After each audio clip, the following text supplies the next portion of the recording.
So welcome. Today is day 2 of our 2-day World Migratory Bird Day sketching event. So this is our plan for today. We're going to look at 5 species. We're going to learn a little bit about them and sketch them.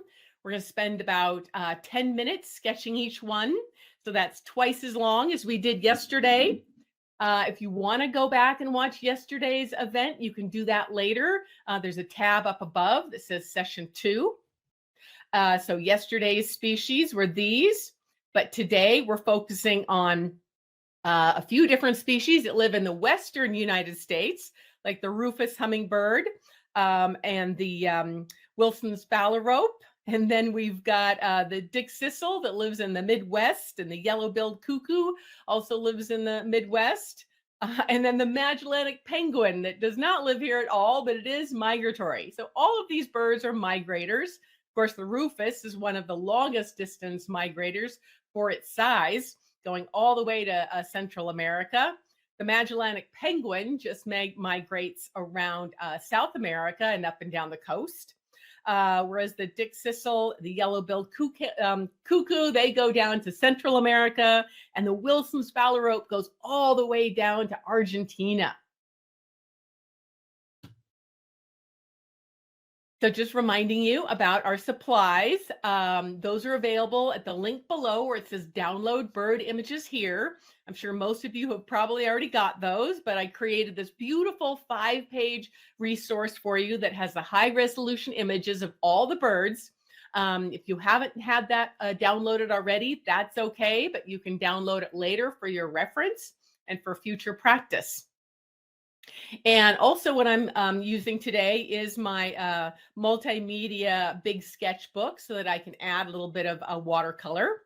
I'm going to be using a mechanical pencil and also doing a few drawings in my favorite Prismacolor very thin colored pencils, which I really love because they don't smear when you're out in the field. And as you probably know, I do most of my sketching out in the field. And then I am demonstrating just very briefly some watercolors at the very end. And so that will be too fast for you to follow along. This is a quick free event after all, but I just thought I'd show it to you for fun because it is possible to add color in the field. Carla, hello from Portugal. Yes, hola, ¿cómo estás? And so here we have our 6-step roadmap to sketching success. I went over that yesterday. Some of you are new, I believe, from yesterday, and you should go back to session 1 and review that. But basically, this is my roadmap to think about while you're sketching. So just really quickly today, I'll talk about how you want to draw light and loose, keep your pencil moving, avoid erasing until the end. Continue glancing back and forth between your subject and your sketch, and envision sculpting from the inside out. And then most importantly, having fun. And so as you're drawing, you want to start with blocking in the basic shapes, thinking about the relative proportions, thinking about what structures are aligned with each other, thinking about your negative shapes and your angles and your flow lines. Joe, you're new. Thank you so much for joining. So yes, don't worry if you haven't seen yesterday's workshop, but you can go back to that later. And I did actually record that and put it on my YouTube channel. And that's also on your resources page that's down below where it says download bird images here. Okay, and so we're going to start sketching. And here's just some examples of some of the drawings. Okay. So let me get rid of that. So any questions? Any questions so far? So how are you guys doing? You ready to start sketching? Any questions? So yeah, again, got our materials. I also added another resource that I emailed most of you guys about. These little viewfinder templates that you'll see how I use those later on. And I also added that 6 steps to sketching success roadmap handout as well. And again, those are all on your resources page down below that you can look at later, as well as a button to donate and a button to check out my comprehensive online course I'll tell you about more later. Okay, so anyway, we're going to start with the 8-minute sketches of the Phalarope. There we go. Okay. So again, we are sketching the second 5 species of our 10 species. These were the 10 species that were officially featured for 2023 by the World Migratory Bird Day website hosted by Environment for the Americas. Already, so Kathleen's ready to sketch. Good. Okay, so we're going to go in order, doing the Phalarope first.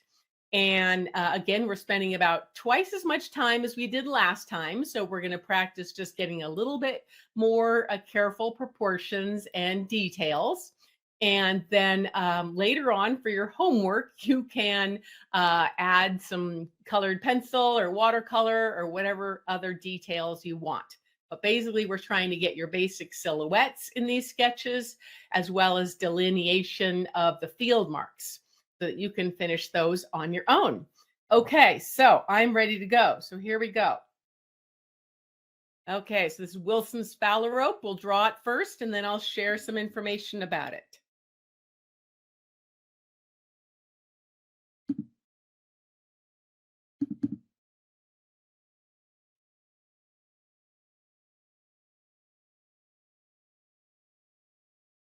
So just very, very lightly, barely touching the paper.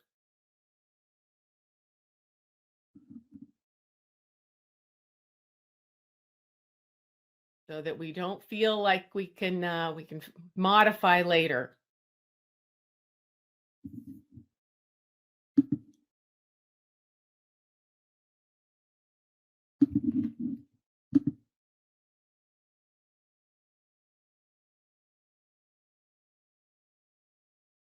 So this bird is swimming in the water.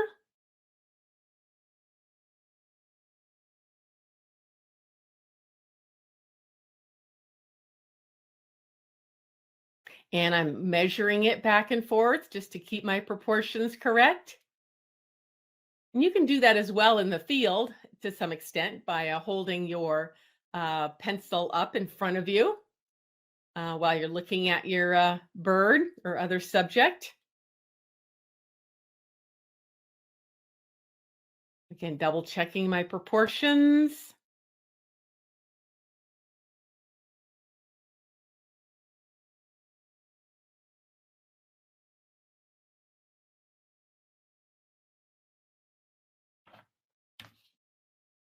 And it's pretty important to get the bill and the head correct because there's a lot of field marks there. Bird has the back feathers on its forehead raised a bit, so made it kind of a tall forehead. And then let's place that eye, which is usually in line with the bill. And then we want to be pretty careful about the bill. Again, identifying species is really important to get the bill length correct, and whether it's upturned or downturned. Many shorebirds especially might have an upturned or a downturned bill, but this one's pretty straight. So just notice how long it is and how thick it is and what angle it's at. And you see there's some little angles at the base here where the upper and lower mandible meet.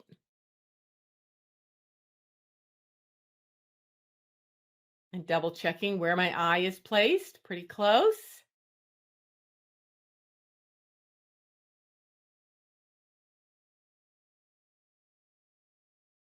Just putting a little bit of shadows and leaving a highlight there.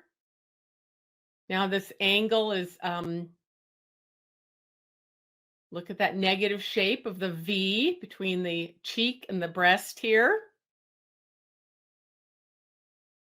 And double checking again, my lengths and heights and widths, pretty close. So it's always good to get those proportions right before you start pressing down on the paper harder and really committing to your lines.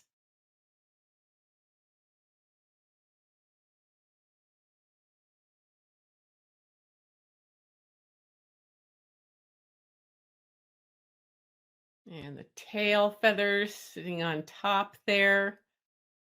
And now we see the undertail coverts kind of and the rump. And the water is sort of swirling around. You see, now I'm doing a little bit of showing that water movement. The bird is moving from the left to the right, so there's more movement on the water in the front. Later on, you might want to add the nice reflection. So now that I've got sort of a silhouette, I'm going to clean up my lines just a bit and then go back over the bird again.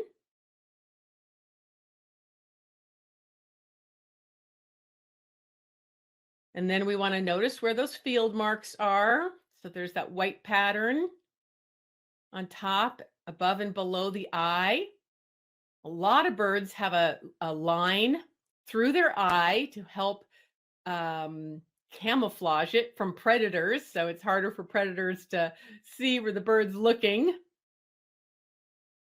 Like lots of animals, including our little chorus frogs. Lots of animals have a line, a pigment line through the eye to kind of break it up.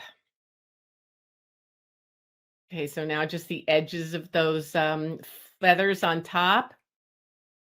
We mainly see those scapular and covert feathers.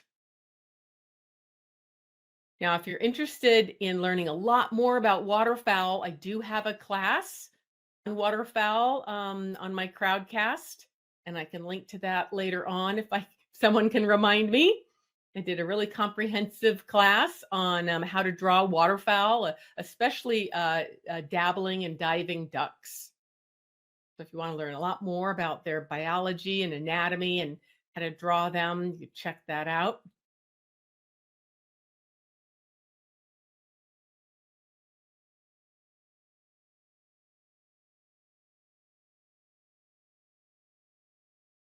I'll actually put that in the chat box, the link to my main Crowdcast page that has all of my workshops. I've done over 150 live online workshops for folks like you all over the world since the week the pandemic started. And I know many of you have been with me since almost the beginning. I really welcome new people too. So now just strengthening those lines that I like.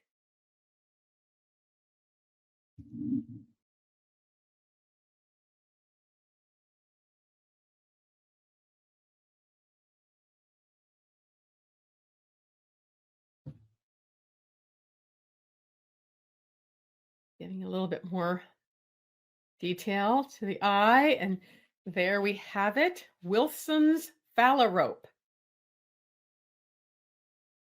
So I'm going to let you keep working on that for a few moments while I read some information to you. This information has come from three sources, the Cornell Lab of Ornithology's Birds of the World website, as well as their All About Birds website, and also the World Migratory Bird Day website.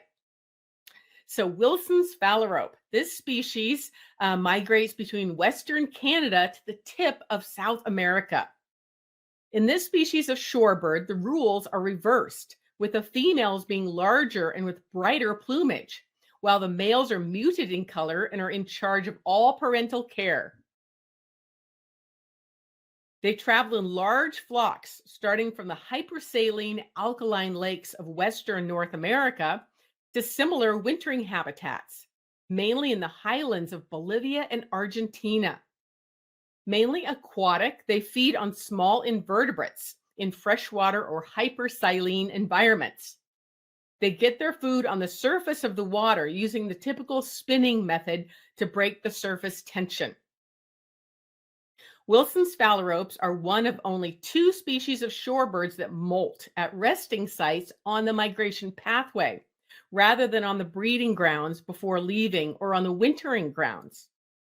While stopping over to molt on salty lakes in the west, Wilson's phalaropes usually eat so much they double their body weight. Sometimes they get so fat that they cannot even fly, allowing researchers to catch them by hand. And they almost always lay a clutch of exactly 4 eggs. So, unlike most birds, where the females have the predominant role in caring for their young, female phalaropes desert their mates once they've laid eggs. While the male raises the young by himself, the female looks for other males to mate with. This unusual mating system is called polyandry, and it's reflected in the way the two sexes look, with the females more brightly colored than the males. Okay, so, oh yes, Joe says, how do I sign up for a class? Well, I gave the link to my main crowdcast, and you would watch any of those replays by just clicking on those buttons. And then later on, I'll give links to the Sketching Backyard Birds for Beginners as well. And you can also find those links on your resources page that's listed down below where it says download bird images here. That's your whole resources page that has all the various different links. So yeah, anyway, of all the 5 birds we're looking at today, the Wilson's phalarope has the largest distribution from, again, kind of western central Canada, and then migrating all the way down to South America. So really amazing. Okay, who's ready for our next bird? Who do we have next?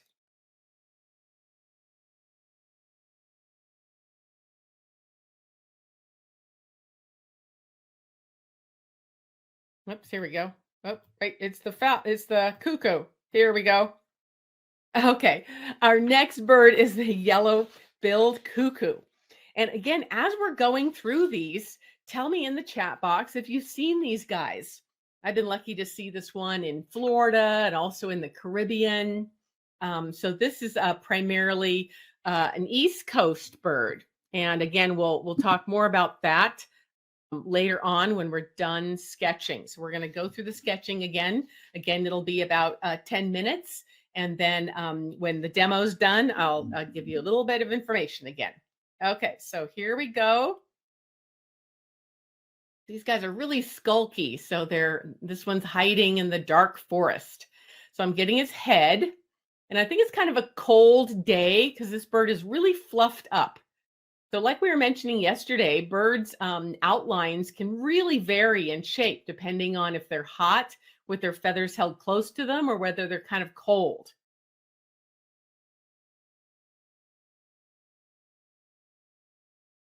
So I'm getting this mouse out of the way. There we go. So I just kind of got that triangular shape of the whole bird.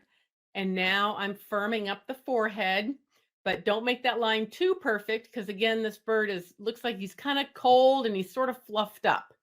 So make those edges kind of fluffy. And then coming down, we're going to get that branch in there.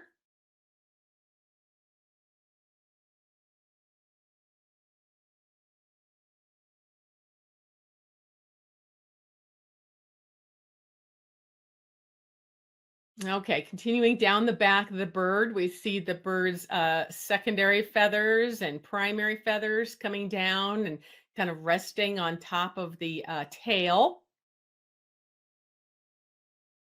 Double checking my widths.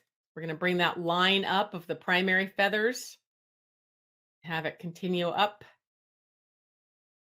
around to the shoulder.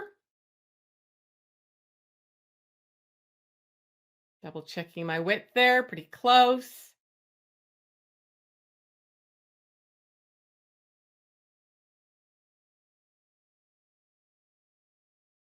Now coming down the tail, so we see some brown tail feathers kind of from the edge. Those are the uppermost tail feathers.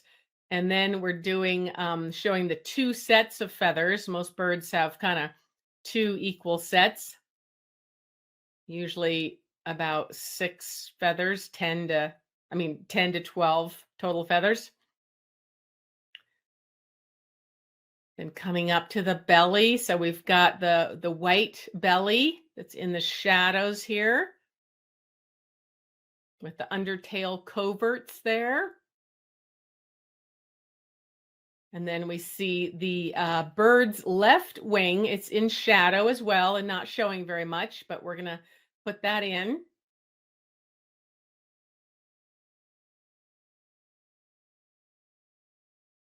Then back up to the head. Let's get that bill. So they have kind of a really hooked bill at the end. And notice how this bill, the bird is looking at us a little bit. So this bill is going to go into the body, kind of down and left.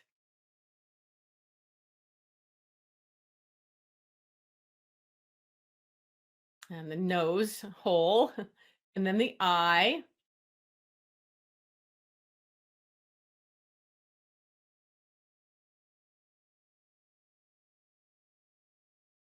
And then that fluffed up throat and chest. Again, kind of cold morning for this bird, maybe.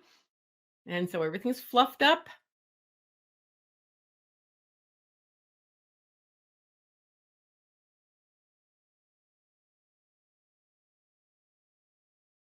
And then the feet. Now we're not going to get too much detail here. Again, if you took my comprehensive sketching backyard birds course, I have a 2-hour workshop just on drawing feet.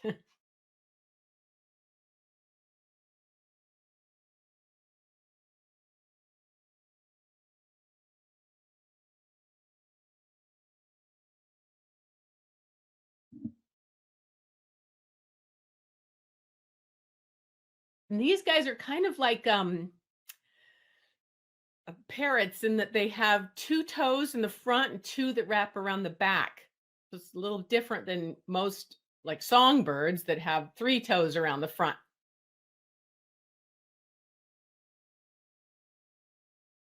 Okay, firming up that branch. You can add some details later.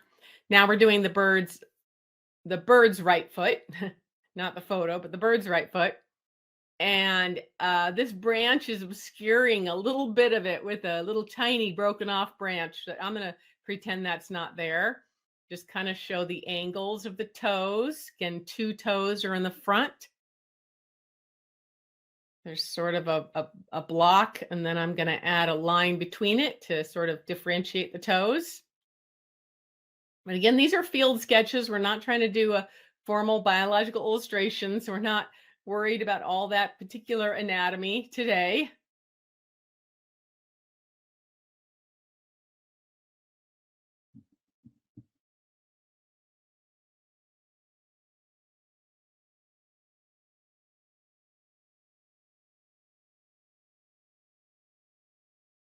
Then some details on the wings.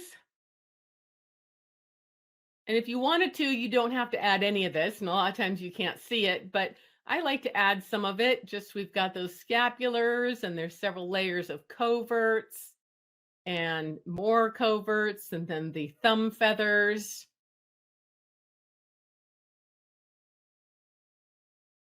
And again, in my comprehensive sketching backyard birds for beginners course, I have a 1 or 2 hour workshop just on the anatomy of wings.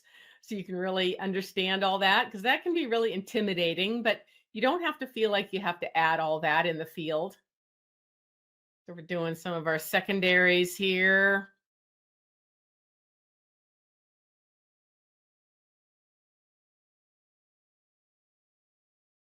And then the primaries, or no, we're going to finish up with, I'm double checking my coverts were a little short. So I think I'm just going to make those a little bit bigger.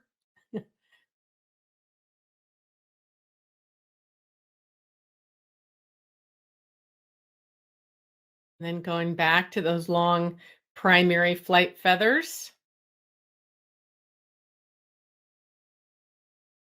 Making our branch look like it's in front.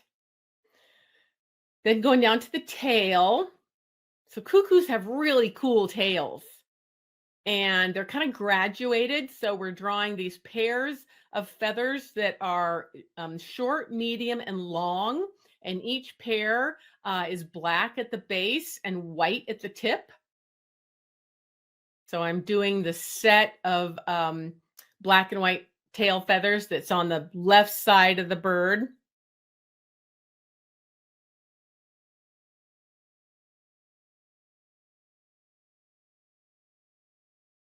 And I'm just giving a little bit of shadowing there, that melanin pigment that's dark at the base of each of those tail feathers.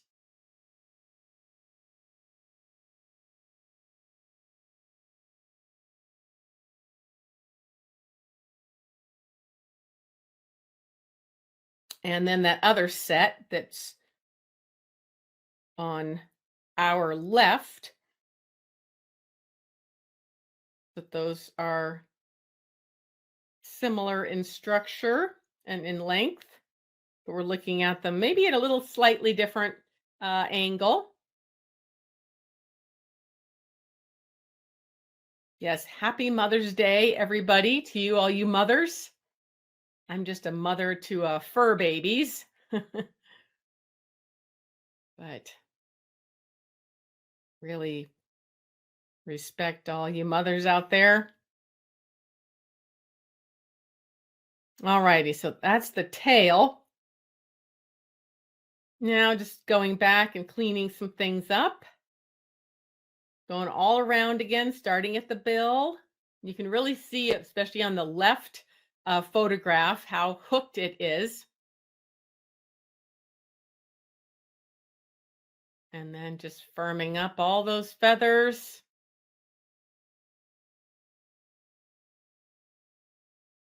And I'm not trying to be exact or count them or anything. Birds do have exact numbers of feathers, but again, we're just trying to do something quick in the field here. Because these birds are really skulky and they'll just sit super quietly for a long time. So if you're lucky enough to find one and sketch it, it might stay. And the front of the wing with those coverts and the alula feathers and the other levels of coverts. There's lesser, median, and greater covert sets. So it can get pretty intimidating. Okay, then let's shadow that far wing that's under the shadow of the belly of the bird.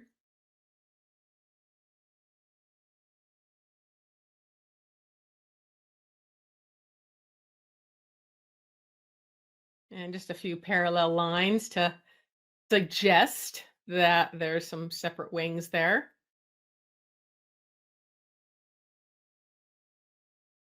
And then a little fluff on those undertail coverts. My eye could probably be a little bigger. And now I'm just going to suggest that there's that darker pattern on the head and the wings, whereas the chest is cream colored. Okay, so now we're going to freeze that again while you can add some more details, and I'll read to you a little bit about these guys. So I really love this family. It is one of my favorite families of especially tropical birds. It includes one of my favorite tropical birds, the squirrel cuckoos. So this is the cuckoo family. It's a global family with, I think, over how many species does it have? I'm looking over here at the Cornell Lab of Ornithology's website that I subscribe to. Yeah, global family with 147 species. They also include awnies, if you've heard of those, and roadrunners, which we have in the southern North America. So the yellow-billed cuckoo is a naturally cunning, introverted, and watchful bird whose populations have declined drastically. It uses wooded habitats with clearings and low, dense, and stunted mixed vegetation, often near waterways. In wintering areas, it uses coastal scrub, secondary vegetation, forest edges, and goes all the way up to about 6,000 feet elevation. Cuckoos are among the few bird species able to eat hairy caterpillars. In the east, they eat large numbers of tent caterpillars, as many as 100 in one sitting. Yellow-billed cuckoos don't lay their eggs all at once.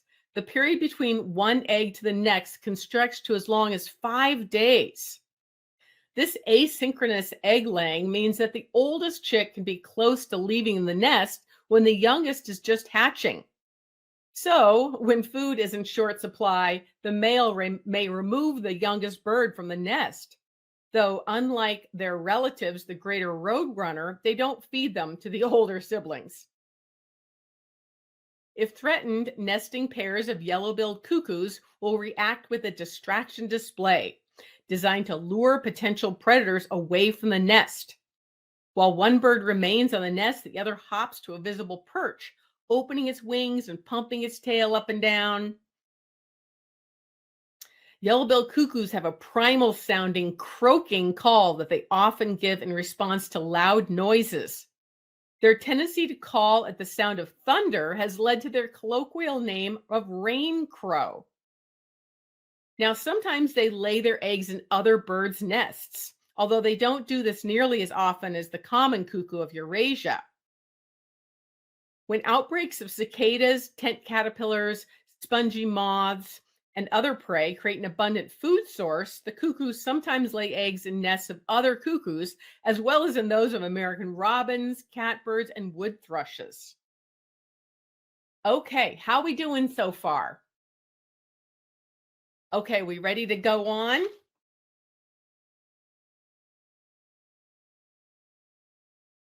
Tell me how you doing so far in the chat box.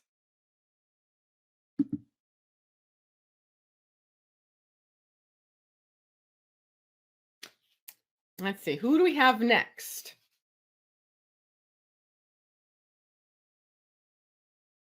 Ah, yes, the Rufous Hummingbird. Beautiful little Rufous Hummingbird. Okay, let me get this out of here.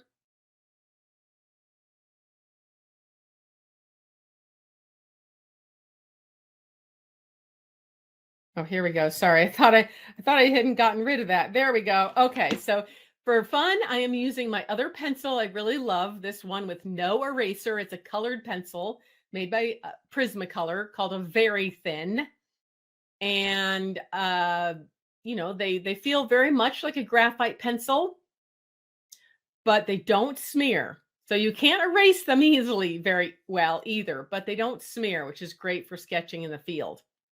So I just indicated my branch and kind of a plumb line there showing where the tail is, because that's easy. I see the little tail and a little bit of a tail feather there and the undertail coverts. And then the whole body is really fluffed up. Again, this must be the morning time. So this bird is super rounded with a big fat head and an even fatter chest there. So again, you can stay very light and loose. Double checking my widths.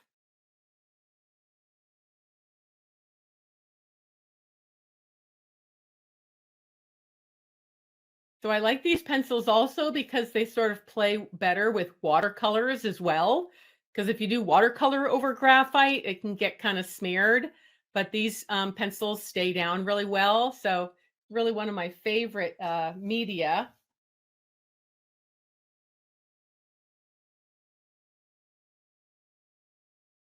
So now we got that bill. Notice the angle it's going up at and the length.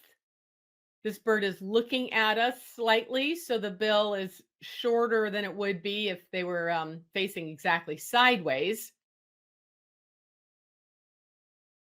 And the bill does kind of go into the cheek there. And then it has a little angle there at the tip. So it's not just a wedge. There is a little angle there, and then the mouth opening area there. Now noticing where the eye is, and again, this bird is looking at us a little bit. So the eye is farther to the left than it would be if this was a side view. And this bird is looking really alert with a really big eye. Hummingbirds have a relatively large head and large eye compared to their body, compared to other birds. And it's not exactly a circle, so notice that shape. And I'm just going to darken it up and leave a little highlight to make it a little bit alive. I like to kind of finish the eye on my animals first, so it kind of feels open. And then sometimes there's a little triangle in back there. I forgot what that called, but it's usually a little white area behind the eye. You see it a lot more in temperate hummingbirds than in tropical ones, but it's a very subtle little white area. Okay, now firming up that bill. Again, you do want to be pretty careful with the bill because that's important with species. Especially with hummingbirds, there's some species that have super long bills, like the swordbill hummingbird of Ecuador that I've been lucky to see, whereas others have very short bills. And others are curved downwards, like some of the hermits, or even curved upwards. Okay, so now the back of the head, and again, it's kind of fluffy, not real firm because the feathers are loose and up.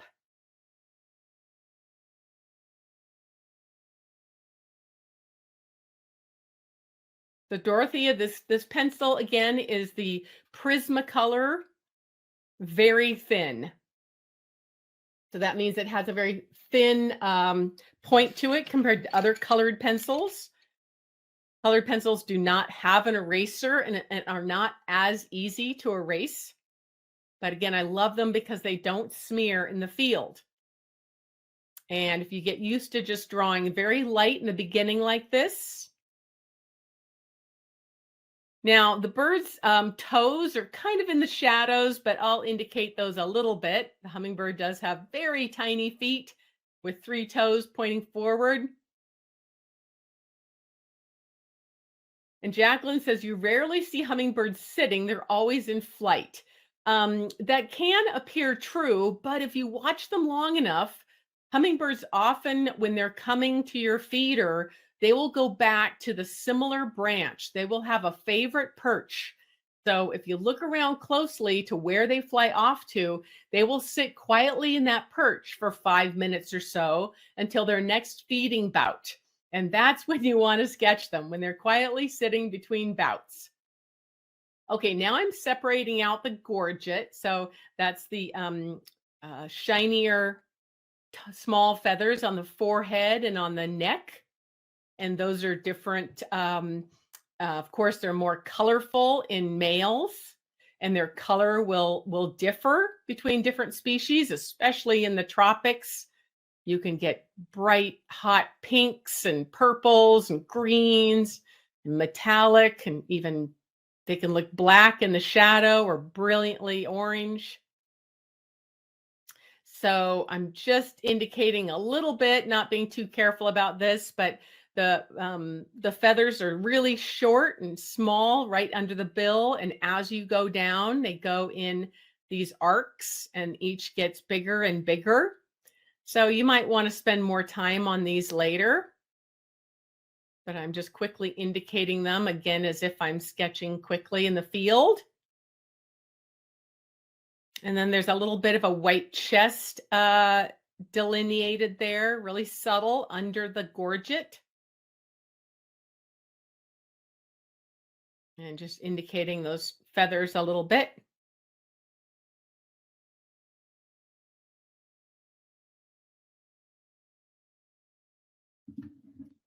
And then firming up. So you see, I didn't do any erasing.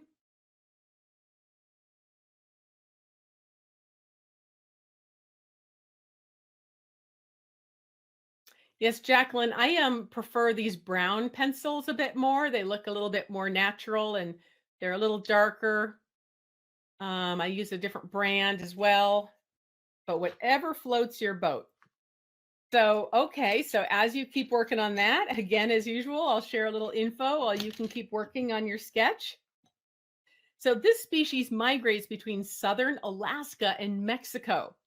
The Rufous hummingbird has the longest known migration for a bird of its size and journeys from non-breeding sites in Mexico to nesting areas here in Oregon, Washington, Canada, and even southwestern Alaska. It depends on flowers and insects year-round and is a frequent visitor to nectar feeders. The clearings between forests and secondary vegetation patches provide space where native flower species grow and serve as foraging sites that the rufous often defend. They have been identified as a tipping point species, meaning that its populations have declined by 50% and are anticipated to decline another 50% by 2050. During their long migration, rufous hummingbirds make a clockwise circuit of Western North America each year. They move up the Pacific coast in late winter and spring, like now, reaching Washington and British Columbia by May. And in July, they might keep going. And then they're going to be traveling down the chain of Rocky Mountains. The rufous hummingbird has an excellent memory for location, no doubt helping it find flowers from day to day or even year to year. Some birds have been seen returning from migration and investigating where a feeder has been the previous year, even though it has since moved. Rufous hummingbirds, like most others, beat their wings extremely fast to be able to hover in place. The wing beat frequency of rufous hummingbirds has been recorded at 52 to 62 wing beats per second.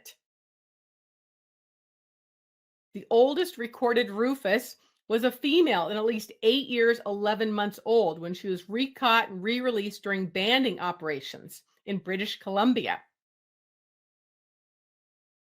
The rufous is also known as North America's extremist hummingbird, widely known in the West for its aggressive nature. Venturing far from the equatorial tropics in which its ancestors evolved, it reaches the northernmost latitude of any hummingbird. So I do remember when I used to spend summers at the Rocky Mountain Biological Lab up in the mountains of Colorado. They had a long-term project there banding hummingbirds, and they would see hummingbirds coming back. The exact same hummingbird that was banded or seen and caught in Mexico was re-seen several years over in the very same tree. So that is amazing how they can just fly hundreds and hundreds of miles and be able to navigate so perfectly to find the exact same state and county and backyard and tree as they have in previous years. So I think that's amazing. Okay, how are you guys doing? You ready for your next one? Moving on to the Dickcissel.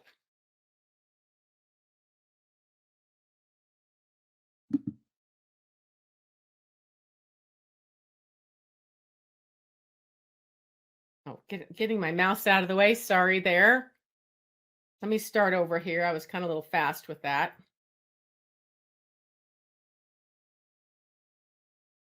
Okay,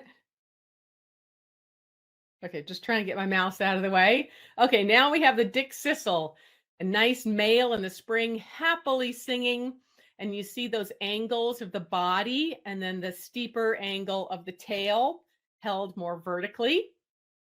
So I've gone back to using my mechanical pencil, staying very light and loose and just getting the basic outline.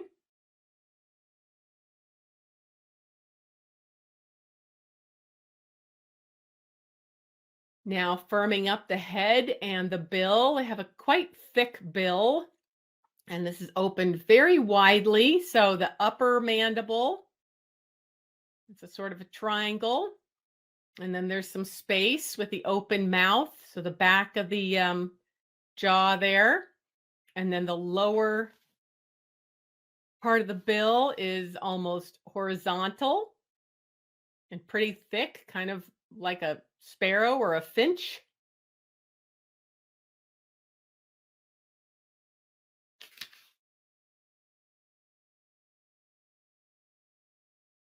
though their relations are not quite known. They're currently classified in the cardinal family, but they've vexed taxonomists trying to determine what their closest relatives are. In the past, it has been placed in the New World sparrow family and also in the Oriole blackbird family. Okay, now placing the eye. It's going to be back from the upper bill and about one eye width back from the end of the bill. And he's got a really big open eye looking for competitors and for females that might want to mate with him.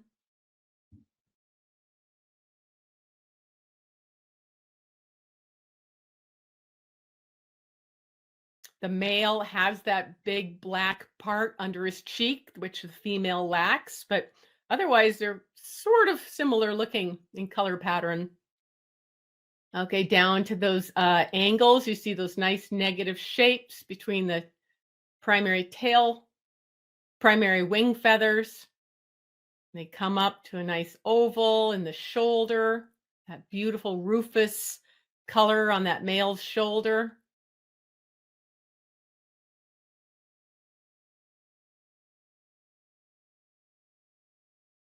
Now let's firm up the neck and the belly.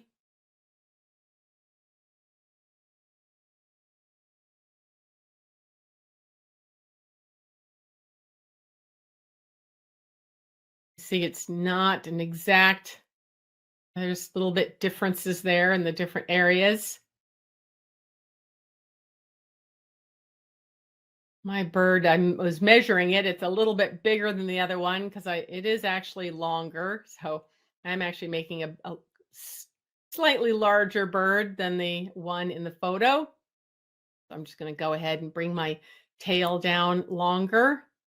Then he'll be better proportioned and delineating the upper tail coverts there and the tail feathers.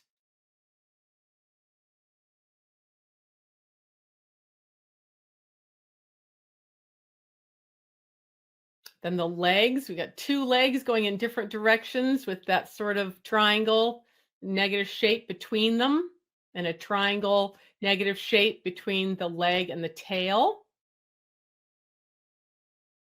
And later on, you can put in more detail of the branch it's sitting on. I'm just mainly trying to get the angle of the two different legs. That closer leg, the bird's right leg, is at a more horizontal angle. And I know birds' feet can be really intimidating, and it usually doesn't matter taxonomically too much. You know, when you're drawing something, you're noticing, you know, you need to put more emphasis on the color patterns or field marks. We don't really care too much about the feet in terms of identification, except how I'd mentioned before, things like those cuckoos and parrots have two toes in front. But you can always hide them with in the grass or the branches.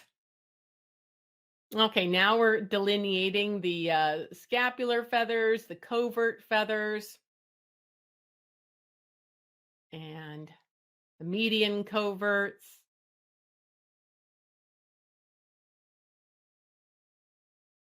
And they overlap in an opposite direction than the lesser coverts. But again, we're not going to spend a lot of time on that. I talk about that a lot in my courses.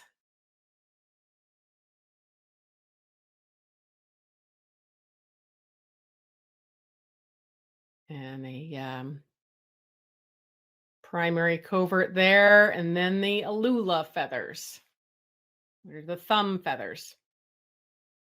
And then coming down to the set of secondaries, and they graduate in length kind of.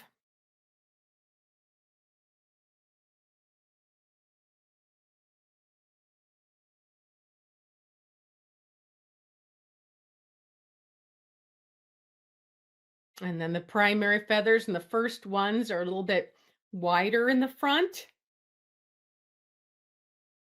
So that's why I made that little dip.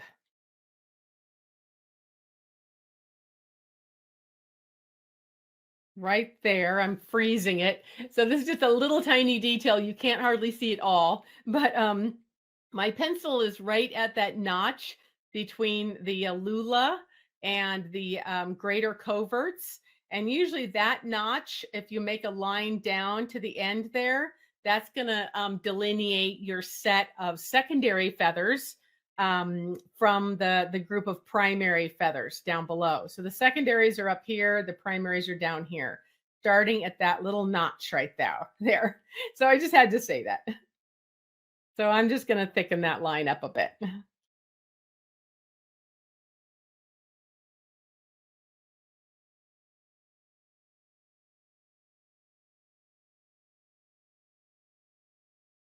Doing a little bit of cleaning up and then going up to those field marks.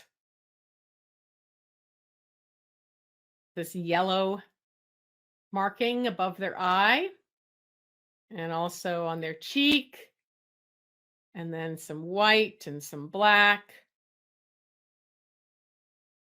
And again, that male has that really obvious black that the female doesn't. And then some yellow below it.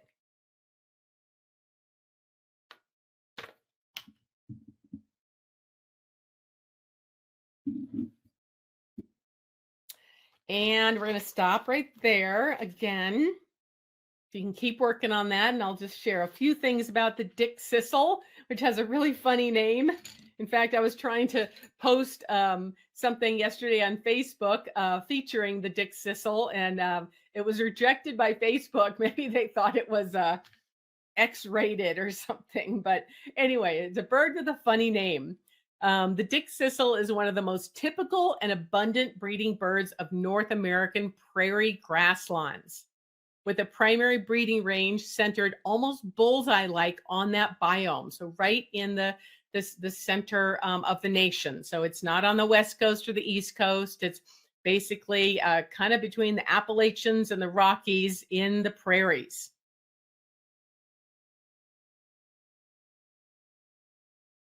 This specialized grassland bird needs large open fields or wetlands with abundant seeds. Today, climate change brings higher temperatures, reduced precipitation, and drought that makes grasslands more susceptible to fire, invasion of exotic plant species, and conversion to deserts. And of course, also, most of our prairies have been turned into cornfields.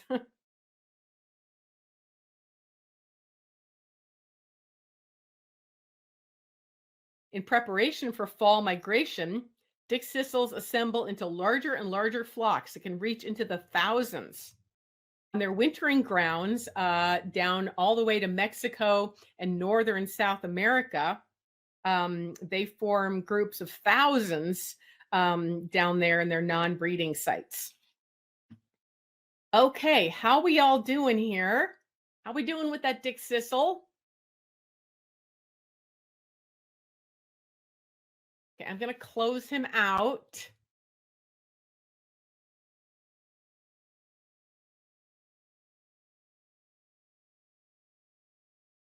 Okay, how we all doing so far? Any questions? You can put questions in the chat box. We've got one more. That's our Magellanic Penguin. And that penguin doesn't live at all in North America like the other species. And its migration isn't very long, but it is dependent upon water. And all 10 species that are featured in the 2023 World Migratory Bird Day event are birds that are especially have affinities with water. And so that's why we include them here. So we're going to do the pencil sketch of the Magellanic Penguin, and then a quick demo with my little field watercolor set. And I got a little cheat sheet on the front to show the colors. And then it's just a really nice light set. And then here's my finished one. Okay, so how we doing? And then at the end, I'm going to invite folks up on stage to ask questions or share their sketches that they worked on today or yesterday. Hopefully you kept working on those a bit longer. Okay, so let's keep going now. We're going to do that. Let me find this just a moment. So I got to share it. Share my screen.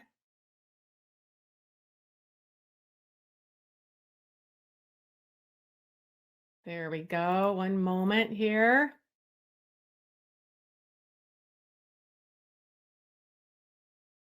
Okie dokie. There we go.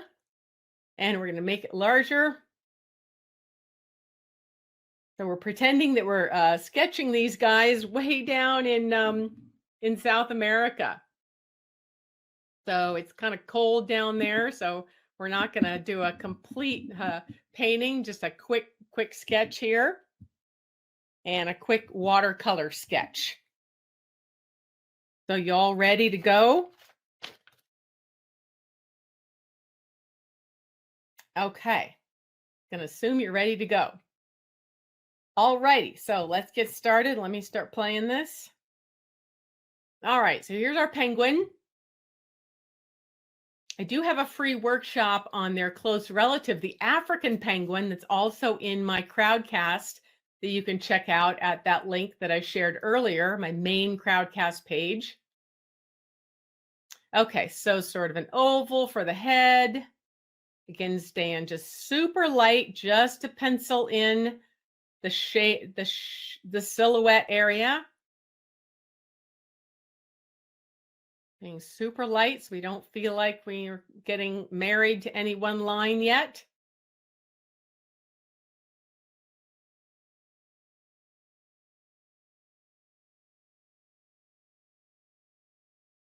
These guys spend a lot of time on land. They'll even go all the way into the forest to breed. Okay, so then more with the head. Let's add that bill. They've got a pretty thick, short bill.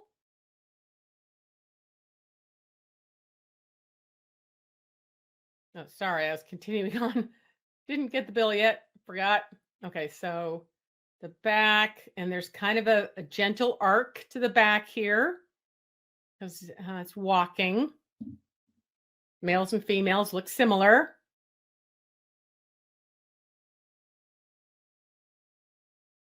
And then the bill. And double checking the length.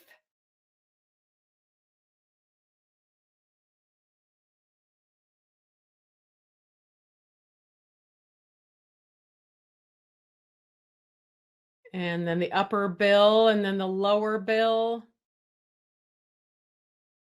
And you really can't tell the difference between where the bill ends and sort of the cheek begins because it's all one color. And so it won't matter too much when we're drawing it and adding the paint.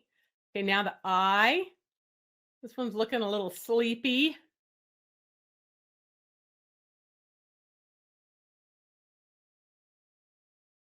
And then let's get the chest, kind of a big proud chest puffing out, and notice that nice negative shape, kind of triangular. So it's puffed out, and then there's another arc of the actual belly. So just noticing my guy's a little bit thick. I think I'm going to make him skinnier in a minute. But anyway, trying to again stay pretty light.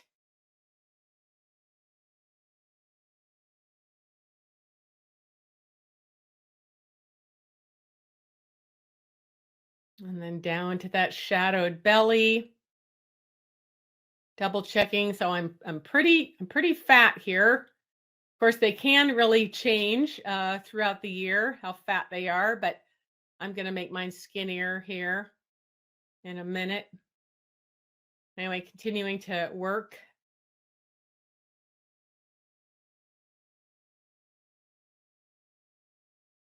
Firming up the belly and the chest.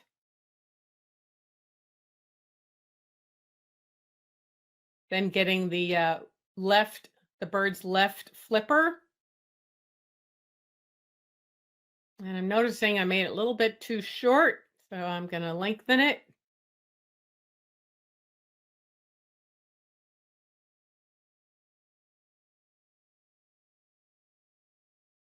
And it makes it really easy when the photo's right here.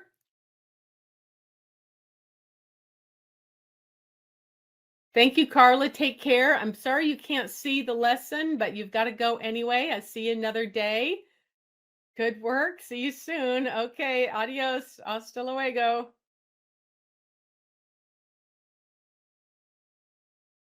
And then the leg, and then the black feet. They've just got 3 toes pointing forward. They don't have a toe that points back like in songbirds. And they're pretty much in shadow and kind of in the gravel. So we're not going to add much detail. Again, it's not really a defining characteristic so much as the patterning on the body.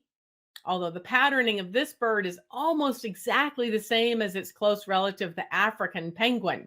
But of course, since they're not sympatric, it doesn't matter anyway. Okay, so now I'm gonna realize that I made my guy way too thick while I'm double checking. So I am gonna make it skinnier. And notice how I am going to put the correct line in before I erase the one that I felt was incorrect. And I think that's a really much better way to go than just erase and fix and erase and fix. Because if you erase first, you might have the tendency to just draw that same incorrect line. So it's kind of better to have the incorrect line there. So I think that makes him look a little bit more svelte. And he's still a little bit too fat. But again, if you understand the biology of an animal and how they can change shape during the season, and depending on how fat and healthy they are, it doesn't really matter that he doesn't match exact. Things that are more important in terms of shape are like the shape of the bill and the shape of the flippers. That's more important, but kind of the overall body shape can really vary depending on how healthy they are, how much many anchovies they've been eating. Oh, and I'm wonderful that you made these watercolors in the Altoids tin. Yes, I have a lot of those for the field. And yeah, I love Roseanne Hansen's work in Arizona.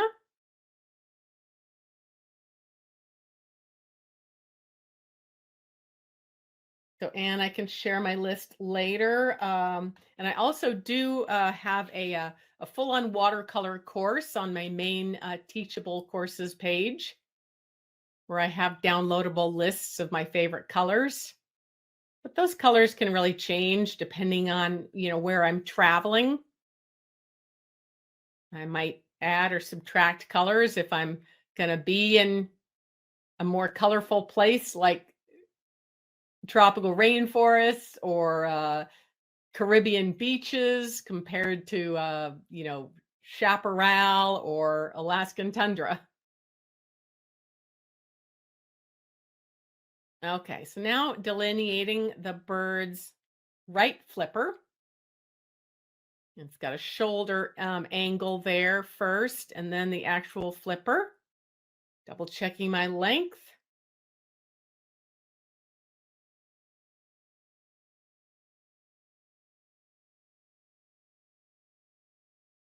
So yeah, with my color choices, I usually have warm and cool versions of the primaries. I usually have a bunch of different greens, because especially nature drawing uses a lot of greens. And I have a few darks. Okay, so getting the field marks more. So this species has this little pink area, just like the African penguin, that's on the bridge of its nose and that is surrounding its eyeball. And then this white arc that goes around to a sort of a little like a necklace.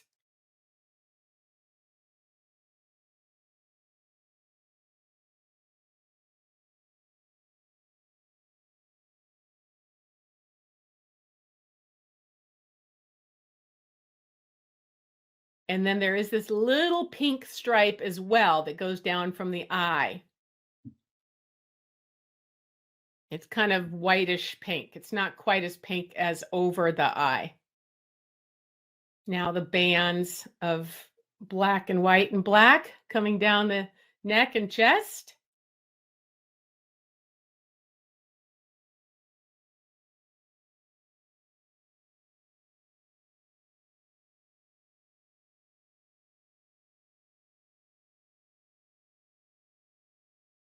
And the white on the side.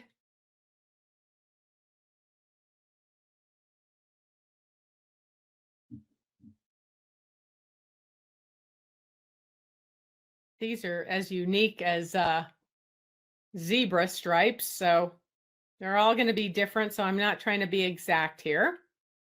Okay, so now I'm going to move on. Wait, let me stop actually. I'm going to stop right there so you can keep working. I'm going to tell you a little bit about the penguin and then we'll go to the speedy demo of me watercoloring. So this species lives between Central South America and Patagonia, and into the Falkland Islands, and basically both on the east and west coast of the where's my map here? Yeah, the east and west coast of South America, all the way up the coast of Chile and Argentina. And this is the only bird of the 10 featured species that never inhabits the U.S. Among birds that spend a large part of their daily life in the water, the penguins stand out.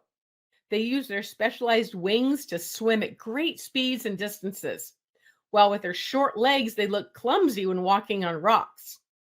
Each spring, Magellanic penguins migrate across the Atlantic from Brazil to Argentina.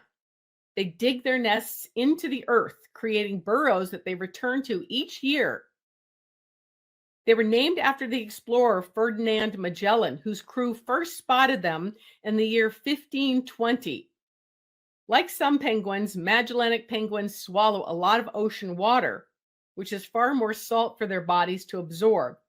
So they excrete that extra salt with special glands located near their eyes. So, as I said, the Magellanic penguin is distributed along coastal areas of southern Argentina and Chile. They're a medium-sized penguin, and it resembles this partly sympatric Humboldt penguin. So that means that they overlap. So you would want to know the differences in their color patterns, because you might have both of them perhaps on the same beach. But the Magellanic has a thicker black collar, broader white eyebrow, and a smaller area of pink flesh at the base. Birds nest on beaches, sandy hills, on grassy slopes, and even into the forest. Away from the nest, they're largely pelagic and generally migrate north from April to August. Among the threats to populations are hunting, egg collecting, guano mining, because that disturbs their habitat, oil pollution, of course, and commercial fishing, which takes away their food source. Okay, how we doing on our sketch? Do we have a pretty good outline? So I'm just going to do a really quick, I think like 3-minute demo that goes quickly, doing just a first level of watercolors. So that's too quick for you to follow along, but just showing you. Here's my little set. I'm wetting my set with a spray bottle. I'm using my little viewfinder to notice how even that white on the bird has different values, as well as the black. But I'm going to start with my kind of hot pink. This is my favorite opera pink color. And I'm just doing a first wash around the where the pink areas are. Then I'm doing this belly, which at first I had it a little bit too warm. I decided that brown. So I just added a little bit of this neutral tint, give it a little bit more shadowing.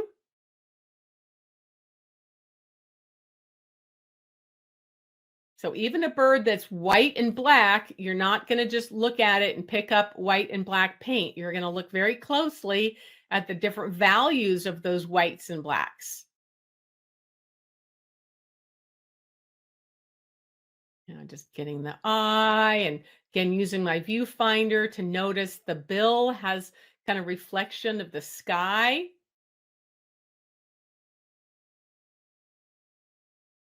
I smeared blue paint around, so I'm cleaning that up.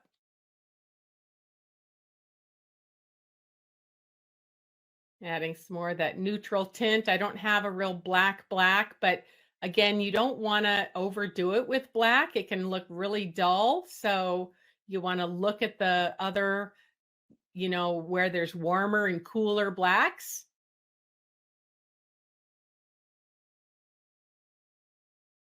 I'm trying to have the edges of these black be a little bit undulating because it's not as smooth as like the stripes on a zebra. And then I did notice again some of the black has a little bit of a warmer tinge to it.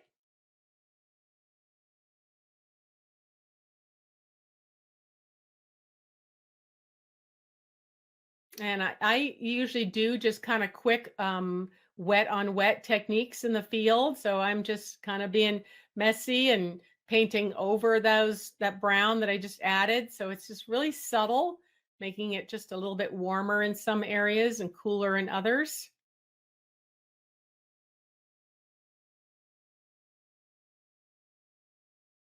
And sometimes with dark colors, you can do a layer and let them dry and then modify their values if you're not dark enough, or if you want to warm up some areas of the black and cool down others. You could just work in layers. So this is basically just showing you the first layer. And this flipper has a white edge on either side. So I'm trying to be really careful to notice that field mark. It's real subtle, but the front and back of the flipper, you can kind of see. And then that other flipper's in the shade, so it's black. And then getting those feet, there is some pink pigment in those feet. So I added a little bit of my opera pink there.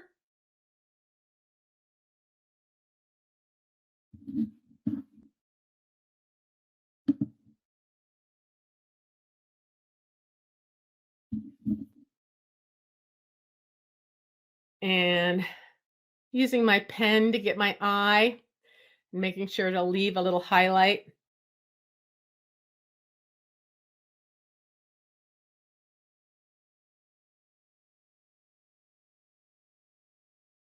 Okay. Well, thank you so much for joining me. I gotta go. Have a wonderful weekend and I'll see you soon. So take care. Bye-bye.